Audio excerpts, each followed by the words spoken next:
After 3 months away, the football season is back upon us and there is a sense of real excitement as Rovers begin a new era with Richie Wellens at the helm. The 41-year-old endeared himself to the Rovers fans as a player with his no-nonsense style, and now is the time for him to lead the team and put his own stamp on things as the man in charge. It promises to be a rollercoaster ride between now and May, and it all starts here. Hello, welcome back. It's good to have you with us to share the excitement of a new league campaign getting underway. Tonight, it might have a new time slot, but it does have some familiar faces on the show. Editor of the Free Press, Liam Hoden, and host of the 18 Dapper YouTube channel, Dan Pearson. Lads, how have your summers been? A nice rest, I hope? Well, it feels like we've been back a long time with the pre-season. You know, you've hardly been away, but obviously the Euros as well, keeping us entertained through the summer. It's good. We're definitely excited, though, for the start of a new season.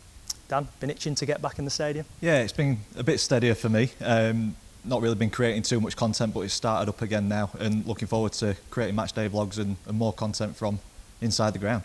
Before we get started then, let's have a look at what's coming up on the show tonight. We have an exclusive chat with Rovers boss Richie Wellens ahead of his first competitive game in the home dugout. Kyle Noyle speaks to the media and we'll hear what he has to say as he prepares for his competitive debut for the club. We take a look at what's been happening at the Club Doncaster Foundation and their work to increase inclusivity and diversity in sport. Aaron Challoner speaks to AFC Wimbledon supporter Dan O'Loughlin on what we can expect from Saturday's opponents. We're also supporting Doncaster Pride Week and doing our bit to ensure that football remains everyone's game. So lads, a jam-packed show tonight, and Liam, it's been a very busy pre-season for players and the coaching staff. There's been a fair few players brought in and a fair few players that we know left at the end of last season. What have you made to it overall? I think the recruitment's been really good. Obviously, I think the manager himself would like there have been a few more, just to add that depth to the squad. But I think the players that brought in, Richie Wellens has sort of targeted quality. You know, and not so much quantity, but the quality of the players that have come in have been really good. And in terms of the first 11, Rovers look a strong side going into this season. The majority have been young and hungry players, complemented by the likes of Tommy Rowe coming back. Just how big a signing could he be in coming into a young group and just adding that bit of know-how and a bit of experience? That were one that were exciting from hearing the first murmurs that it might actually happen or be a possibility, and it's only got more exciting since he's come through the door, and we've watched him in pre-season. He's been excellent. We were talking to Ben Whiteman the other day when he were here to watch the Sheffield United friendly, and he said that 2 years in the Championship, it's not that he's coming back 2 years old, he's coming with 2 years experience at a higher level with the pace of the game at that level, and he could be a better player. I think he already looks like he is a better player. He's playing at left back, but the amount of ground he covers, how far he gets up the pitch, often the most advanced player, it's been a joy to watch, and that one is a real exciting one for me. And it seems like, Dan, it's going to be a fairly new look back four, with the exception, of course, of Tom Anderson, who's always the glue that holds it together. With Rowie at left back, Kyle Noyle, who we'll come on to a little bit later, has come in, and it looks like Roshon Williams is going to get the nod alongside the skipper. Yeah, it's looking like a solid back four, especially with Tommy at left back, Noyle at right back. If you've got Tom Anderson as any centre-back pairing, whoever he's with, it's going to be a strong pairing. Roshon's looked pretty decent during pre-season as well, so looking forward to not conceding too many, hopefully. And there's been an acceptance, Liam, hasn't there, that this isn't going to become magical overnight. It's going to take a bit of time, and the signings that come in might need a bit of bedding in time as well, but there's real progression there already in the first few weeks, and a refreshing amount of honesty from the new manager. He is, and in conversation with him, he's admitted, he said, I could have brought 16 players in, but coming to a year's time, I might want to move an awful lot of those on because they're not quite good enough. What he has focused on is putting those initial building blocks together, that quality, as I mentioned before, in terms of the incomings, that gives Rovers a foundation, and as we go through other transfer windows, whether that's January or next summer, he'll be able to add to that and get a really, really strong squad together. And of course he has been able to persuade players who've come a long way in terms of location. Looking at Ben Close, was offered a new deal at Portsmouth. I think John Marquis joked on Twitter that he'd never been north of the M25 before. So for a player to make that jump and really buy into what he's wanting to do here says a lot about the process. Yeah, and it says a lot about the person that Richie is as well. Obviously he's showing a desire and ambition it's going to be a long process. It's going to be a couple of years. I think we've got to be patient with that. But he's bringing the right players in with quality, like you say, rather than quantity. Given who he is, what he's done here and the reputation he already has with the fans and the way he speaks to the media as well, he's not one to mix his words, is he? Do you think that the fans will give him that time because of who he is? I think he will get that time. I think it's been a fairly positive reaction to his appointment. I think he's won an awful lot of people over with his honesty and his frankness. He'll not say things just for the sake of saying them. If you ask him a question, he answers it in a full and frank manner. And I think that'll go a long way. If performances haven't been good enough, he'll not try and say any different. He will be completely honest with that, and I think supporters appreciate it when they see that. And of course, pre-season hasn't been plain sailing in it by any means with the fixtures that Rovers have had and the lack of time they've had to prepare for them. With of course the number of players that were isolating down for 10 days, and fans who would have hoped to see them at full tilt against Sheffield United and Newcastle are probably still waiting for that. Yeah, it's going to be an interesting game on Saturday to see who is in the starting 11, because we've had so many trialists. COVID didn't help. It's put us a couple of weeks behind. Richie said that, but yeah, looking forward to seeing who our starting 11 is. Yeah, Richie Wellens becoming the Rovers boss seems like the perfect match. We sat down with him this week for an exclusive chat on what it means to be the man in charge. Richie, your first league game as Doncaster Rovers manager coming up on Saturday. Just how excited are you for that one? Can't wait. First time in 16, 17 months that we've got supporters back at stadiums in terms of being at a league meeting, and coming back with a group of supporters that I've obviously got a strong affection for and had a great relationship with in the past as a player, and now I want that feeling that we had last time, to reoccur again as me being a manager. It's been almost 3 months since you were appointed Rovers boss, and then a few weeks of pre-season have gone by. But what's this final week leading into the first game like for a manager? Well, this pre-season's been more different and difficult than ever. Even, usually I'd know my team by now. And as we sit here now, we've got just over 48 hours to the game. I still don't know my team because I don't know if we're going to sign anyone in the next couple of days. I think potentially we will do. And then usually on the last pre-season game, with that being Harrogate, you pick the team that is going to start the following Saturday, and you work on a lot of things. I think Harrogate was really good for us because they play a similar way in terms of system-wise that what Wimbledon will do. But yeah, the preparation has been more difficult this year than I've ever known it. Because it is a fairly new group, I've heard a few of the lads say that the way you want them to play is demanding and that training is very intense. But are you seeing that players are taking those messages on board, albeit in limited sessions? Again, I think the majority have bought into it and done it really well. Tommy Rowe knows exactly what I want from him. The two centre-halves, very similar. Not Kyle Noyle has played for me before. You can see that Matt Smith has played for me before because he just gets it. He knows where to be. He knows where to go. I think Ben Close is getting it very quickly. Bostock is a clever footballer with a good footballing brain. However, he's missed a lot of sessions, so it took him a little bit of time.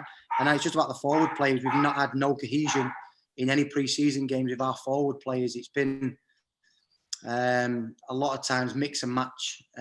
So we've got Adi Barlow now, we've got Thiago, and we've got Omar Bogle. They're our only current free fit front players. So it's important that they start to get an understanding very quickly. But I think any system that you play, if you look at Sean Dyche at Burnley, who plays 4-4-2, he asks his wingers to come all the way back. His back four is very narrow and wants to defend crosses. That's very demanding because you have to stay focused because you're having to defend your box, and one slip of concentration, you can see the goal quickly. We're just asking the players to play at a real good tempo, high up the pitch, get into the opposition's face, force mistakes high up the pitch, and then when the ball turns over, we get rotations going and we play some good football. The way the league's looking at the minute, and obviously some of the rumoured finances that teams are using and spending money on players, is that the most important thing for you? You're going to go into games as underdogs, but if everyone knows their role to a T, then there can be no complaints at the end of the game. Yeah, I mean, and the team spirit, which again has been difficult because we've not had a settled period with the whole group together. I don't think I've done one training session yet with the whole group as being fit or being available. So that's been tough. But no excuses. Let's get our spirit going, and that can take us a long way. The biggest surprise for me, I understand that we're going to have had a takeover and they're spending a load of money. Ipswich, Sunderland, Charlton, they're all huge football clubs that have played in the Premier League or in the Championship very recently. It's actually our, the Shrewsburys of this world that they're actually paying some, big wages for our level. So there's been probably 4 or 5 teams that have actually surprised and probably overspending. And of course, you've had the little sample of fans back in. I know you mentioned when you first came here that last season wasn't one you'd want to relive in terms of no fans in the stadium and no atmosphere in there. You know what this place can be like when a team's performing well and how the fans can react. How much are you looking forward to that and having them behind you all season? Yeah, I honestly can't wait. Even the Newcastle game, I was a little bit nervous. It was like a little bit, not disorientated, because you're coming out. Obviously, Newcastle have got a good following, but then we had an excellent following for a pre-season friendly. And it's just like, is this happening? It's a little bit surreal because we've not seen it for so long. So honestly, I cannot wait. Once we get the place going and once supporters get right behind us, then I've seen it before. This club has had a lot of success, a lot of promotions in the last 15, however many years. So we just want to put another good run together, get a team that the supporters can really relate to. I think that's important, that the players are good professionals and work hard. And Doncaster is a place where all our supporters go and earn a living and they work hard for the money. What they want to do then is they want to watch a group of players give everything for the shirt and for the club. What they don't want is prima donnas who make excuses, who don't perform, and it's somebody else's fault. No, just roll your sleeves up and give the support something to shout about, because if you do that, then it definitely will get behind you. Dan, it's clear to hear from what Richie says that he loves being back here. It's a job that he's probably had his eye on for a good few years, if we're all honest. And the fact he talked when he first came in about needing a home, needing 2 or 3 years to establish himself, given what's gone on in the past few seasons, he's yet to have a full season with a club. Obviously different circumstances, COVID and leaving Salford midway through the last campaign. But is that a breath of fresh air for the fans, you feel? It is, yeah. And I think Doncaster is a great place for Richie to come to. I think as a club, we allow managers to grow, we allow them to develop. And I think we've become victims of our own success with the amount of managers who have just left. We've not sacked them, they've gone on to better things.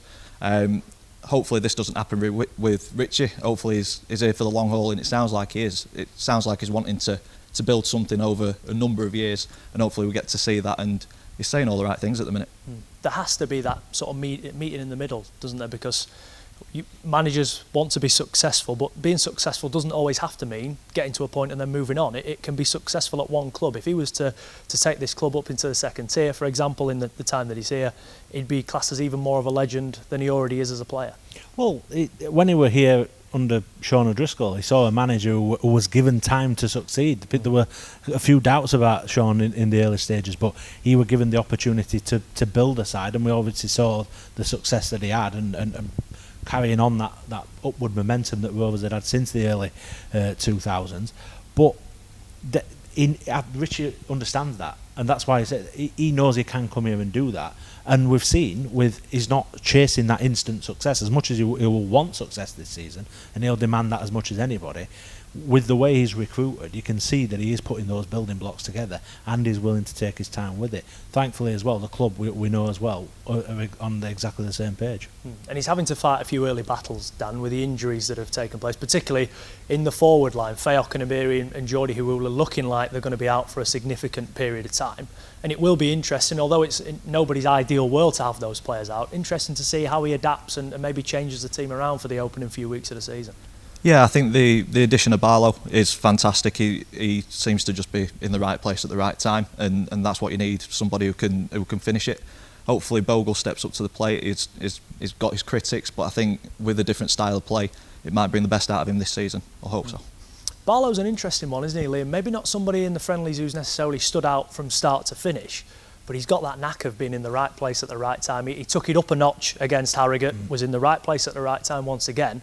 And if he can do that on a regular basis in League One, he'll be in the team more often than not. I think we were perhaps relying on the judgment of what he'd been doing in training on top of the goal scoring, because he wasn't massively contributing in games or getting, you know, into the swing of things in the system the way that the other players have. But against Harrogate, that were a significant step up from him, and it did look like a player that could have a big contribution beyond his knack of popping up in the right place. Yeah, we saw a couple of little spin, taking the ball on the back foot and running at players and jinking one way and the other. It's a big claim, but there's a man in the news at the minute, £100 million player who's doing that sort of thing. And if Aidan Barlow can get that into his game, because he is sort of low centre of gravity, isn't he? He can jink away from players. They are the type of players who defenders just hate playing against. It could be an absolute dream, and Richie Wellens has made no secret of the fact that he's not cost an awful lot of money in terms of wages, and it could be a tremendous bargain. Sometimes, and particularly clubs at this level, you've got to take a chance on young players and experienced players, and he could be the sort of the standout of that. Of course, one man who's come in with Richie, Noel Hunt as his assistant, he seems like a bit of more of a live wire and a voice, I would say, on the training ground from being down there. He'll lead the sessions, and then he'll probably leave it to Richie for the finer details to come in. But with every good manager comes a strong, good assistant as well, though. Yeah, and I think you need to have different personalities that bounce off each other. You need kind of a good cop, bad cop, and if he's there, kind of running the sessions and kind of having a bit of a laugh and a joke with them, it helps. Now, new signing Kyle Noyle is a man who worked with Richie Wellens during the pair's time together at Swindon Town, and he's relishing being a part of a new look back line for Rovers, and in particular adding goals and assists from the fullback position. Yeah, there's a lot of good teams that have come down from the Championship, some decent teams that have come up from the league below, and just the teams that are already in there. And like I said the other day when somebody asked me, I just said that we've just got to focus on ourselves, really. You can't make too much of things before the season started. You just focus on yourself, do what you have to do, and kick on from there. Tommy's a great player, and obviously well known for his time at this club before, and seeing the way he works day in, day out, and just the hunger that he's got, it pushes me on. And I think, like you say, that sort of not competition, but just pushing each other every day will definitely help to improve us. And that also goes along with Charlie Seaman and Brandon Horton as well. Everyone just pushing each other just to improve, and that will definitely help the team. So Kyle Noyle, Liam, crucial part of the jigsaw, you would say, after coming in Team of the Year in League 2 last season, 6 assists, 2 goals. I imagine plenty of excitement when he was announced as Rovers, I think, second signing of the summer. Yeah, I think it does look a good signing. We obviously saw Brad Halliday making the similar journey, and he had some decent success here as well. So he does look an exciting player, and he has been impressive at times during pre-season. I think the link up at Rosington, him and Matt Smith, seem to get that connection straight away, and something hopefully they've been working on in training even more, Dan, over the past few weeks. Yeah, he's looking good. I think it's a decent replacement for Brad Halliday. As a fan, you're wanting to see either a like-for-like replacement or somebody better, and I put him up there as somebody better. Team of the season last season, obviously a very good player, and he's shown it in pre-season. Someone who Cambridge were very clearly keen to keep as well, and obviously Rovers fans will be furious that their players get cherry-picked by teams in a higher league, and I'm sure Cambridge fans would have been the same coming up to this division, hopefully keeping Noyle, but he's signed for Rovers instead. It's shown the pulling power that Rovers had. You mentioned Ben Close coming up from Portsmouth earlier. Richie Wellens has done a good job selling the club and the vision that he has, and it is great to see. Slightly different type of fullback, Dan, to what we might see on the other side from Tommy Rowe. Maybe a bit more pace in Kyle Noyle, but you see fullbacks at the top level, don't you? Alexander-Arnold and Robertson always competing with each other. Who can get more goals? Who can get more assists? And with the way that Richie Wellens wants to play, you imagine that those two will both be in the thick of it more often than not. Yeah, definitely. It's going to be hopefully some good football to watch with the fullbacks overlapping and getting up there, providing assists and potentially popping up with a few goals as well. Because it wasn't easy, I suppose, once Brad Halliday had left the club in the summer, and it was, I think, Richie Wellens' decision in the end to move to pastures new in that position. I suppose then you're looking round and trying to find someone who's perfect for that role. Yeah, and clearly they have got to be really attack-minded. But Richie Wellens also will talk an awful lot about the defensive solidity as well, so you are covering both things, which I suppose is the modern way at full-back. But it has been impressive for both full-backs, really, how high up the pitch we've got. We saw Kyle getting the goal at Harrogate. Tommy Rose had a goal in pre-season as well. And that there, again, players being in the right place at the right time. probably opposition teams are not expecting to see a full-back as the most advanced player or popping up at the back post to meet a ball into the box, and I think it's going to bring plenty of excitement for Rovers this season. Does that help complement a fairly narrow midfield, do you think? If you've got a midfield three that are staying fairly central, bodies are getting attracted in there, and Kyle Noyle and Tommy Rowe are just starting to make tracks on the outside. Yeah, I think they are going to be so difficult to track. And you mentioned that relationship that is quickly developed with Matt Smith. Same on the other side with Tommy Rowe and Ben Close. There's an understanding there of where everybody should be. If Tommy's gone forward, Ben Close just drops out wide a little bit and covers that flank as well. It's great to see.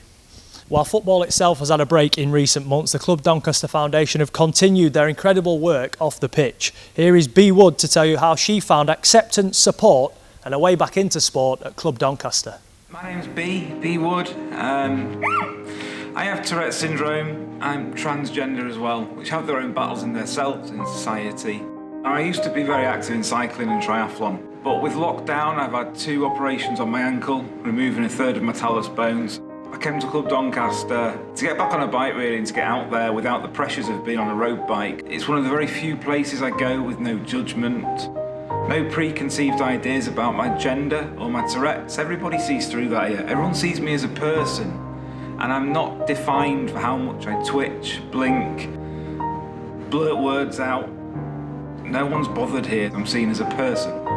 Never been misgendered here either, which is massive, because when you come to do sport, you're at your most vulnerable. You don't put makeup on, you don't dress up all nice and smart. You put your joggers and your t-shirt on and you go for it. Getting back into cycling here, my Tourette's just disappears when I'm on a bike. That just gives me the ultimate release. Mentally, physically, it does me good. Just that time on a bike is bliss. I've just been welcomed with open arms. That changes everything for me.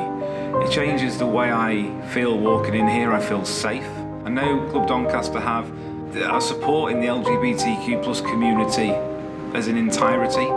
They're supporting people with mental health conditions and neurological development disorders. They see us as human, and that's really important.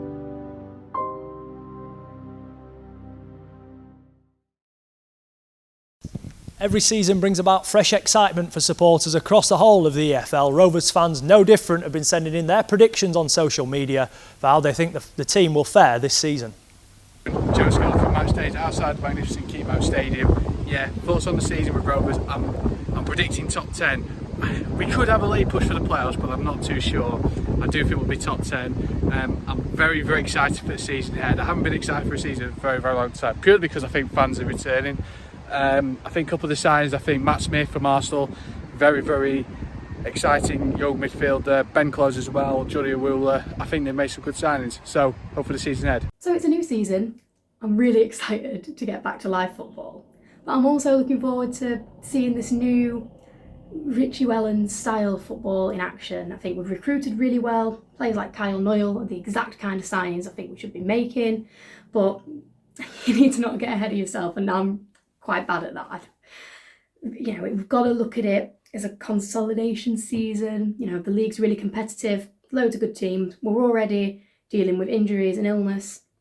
I think it's probably best to hope for sort of a high mid-table finish, maybe 8th, 9th, something to play for at the end of the season, but also, you know, nothing spectacular. Hey guys, this is Danny, checking in from upstate New York. I think this year, Rovers will get into the top 6.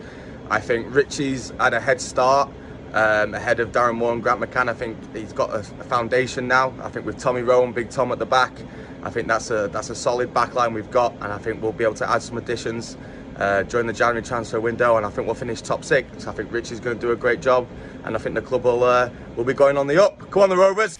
We've seen some predictions there, lads. It's always a risky business, isn't it, before the season starts, Liam, in sort of trying to guess where Rovers might finish. How do you see it? From the early exchanges, you've seen a lot of pre-season, you've spoken to a lot of people. What would represent success, do you think, in the upcoming campaign? I think success would be being competitive. It could go several ways really, but I suppose it's the same every season for that. League One looks so competitive this season anyway. I think if you can stay amongst that and have a really good positive season, and we are seeing signs of progress, that would be good. We've seen really, really good signs. That performance against Newcastle, I think, raised everybody's expectations a little bit. But what it also showed is how good Rovers can be. Obviously things have been a little bit difficult since then, but that's where, I mean, it could go any real way. You know, I wouldn't be massively surprised to see Rovers in the top 6. But I think, given the sort of tightness of the squad, there could be difficult periods as well. So, yeah, I've not really given you a prediction there at all. But a fairly good summary, I would say. Dan, when you see some of the figures banded about, because I think Richie Wellens said you've got to take all of them with a bit of a pinch of salt, haven't you? But it does seem like the quality of player and the finances, particularly at certain clubs, are filtering down lower and lower. Yeah, I mean, you mentioned it. It's an unreal division this season. I think everybody's going to beat everybody. I think any team that's got a little bit of consistency is going to be up there in the top 6. But Liam said it, we've got such a tight squad, a couple of injuries, and it could go south. And we don't want that. But I've put a smack bang mid-table, 12th. Yeah, we've seen the Rovers predictions. It's always good to get fans of the opposition on the Inside Rovers pre-match show as well. Here's AFC Wimbledon fan Dan talking to Aaron Challoner about his hopes and expectations for the new campaign. Hi there everybody, Aaron Challoner here from Fremont Football, DRFC, the Doncaster Rovers fan channel. We are here to preview the Wimbledon game, the upcoming game with AFC Wimbledon, and I'm here with Dan, who's a Wimbledon fan. So the first question I've really got is, how are you looking forward to the season, and what are you looking forward to the most about the season? I think, just as everyone probably will be, just fans back in the stadium watching. Nothing like, obviously you can stay at home watching on iFollow, but it's just not the same. Be back in the stadium, fans roaring, and yeah, just looking forward to Saturday and travelling up and getting going, basically. So in terms of the recruitment that AFC Wimbledon has made so far this season, what are your thoughts on the transfers that you've brought in so far? I think we've brought in a few decent players. Obviously, a fair few are I see more squad players rather than first team ones. But the likes of McCormick and Marsh coming in kind of brings us a bit more stability and also a bit of an attacking outlet in the midfield. I still think we're lacking that extra striker. Obviously, since Pigott's gone, we've not really replaced him. We brought Presley in from Brentford on loan, but he's kind of not really proven at this level yet. He's only kind of been playing kind of B football for Brentford. So it'd be interesting to see how he steps up. Obviously, we've had quite a good experience with strikers or players from Brentford, and we had Marcus Fors a few years back as well, and he's obviously gone on to be pretty decent now. So hopefully, yeah. But I think got a tight knit squad now. They're not big named players, shall we say. But you don't need, in League One, as you're aware, you don't need big name players to be able to perform. So I'm hoping for a positive season, to be honest. Finally then, obviously this is the manager's first full season in charge of the club. What's a realistic expectation? Do you think you'll escape relegation, or do you think that you could achieve higher than that?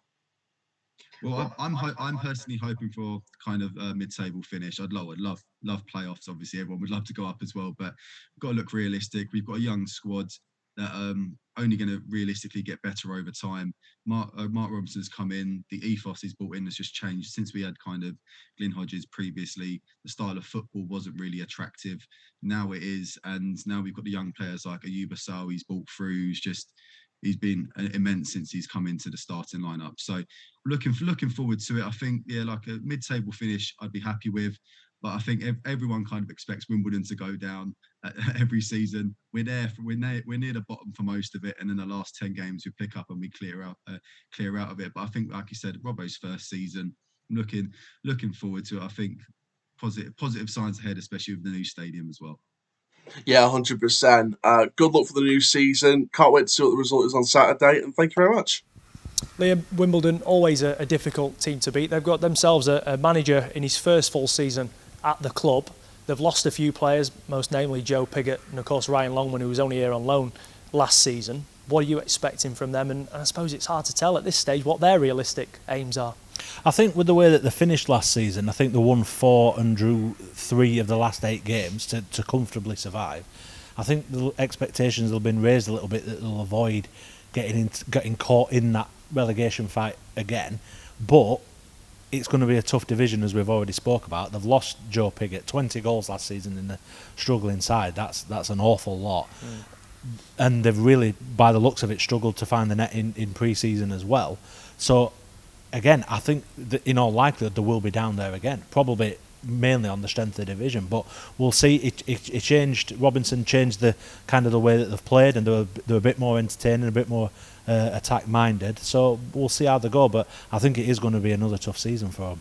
Yeah, I think Pigott was over 20 goals last season. Longman got 9, and you take 30 goals out of any team, and it's a bit of a struggle to replace that, because I suppose Wimbledon can't go out and necessarily buy a direct replacement for Joe Pigott, which is the most difficult part of it. Yeah, every season I've had them down there tipped for relegation, and they've exceeded my expectations, so they might well do it again this season. Presley could step into Pigott's shoes. It's just a case of waiting and seeing if he can find the back of the net.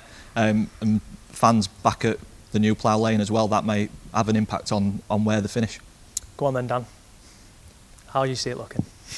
Tomorrow, we never do well on a first game. I'm going with a 1-1. Liam? I'm going to go my old favourite 2-1. Stick with what you know. Liam, Dan, thank you for your company. Thank you at home for watching as well. Make sure you're loud and proud and get behind the boys tomorrow as league action returns to the Keepmoat Stadium.